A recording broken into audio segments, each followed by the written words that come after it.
Let's talk about the first ever targeted killing of an abortion doctor in the United States.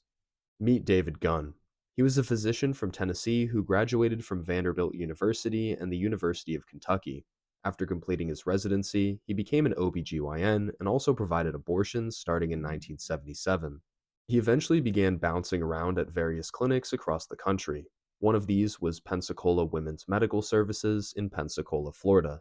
Beginning in the 1990s, Gunn was targeted by the anti abortion movement who would harass and intimidate him into stopping his work.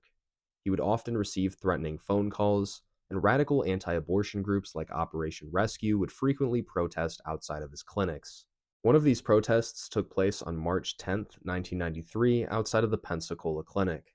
In recent months, Gunn had started to confront the protesters and attempted to do so on this day.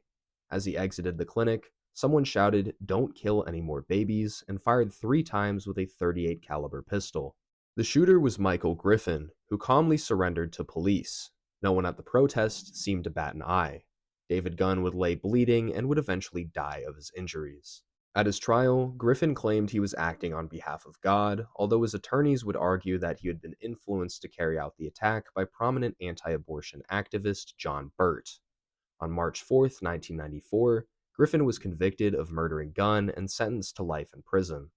The killing of David Gunn resulted in the passage of the Freedom of Access to Clinic Entrances Act, more commonly referred to as the FACE Act.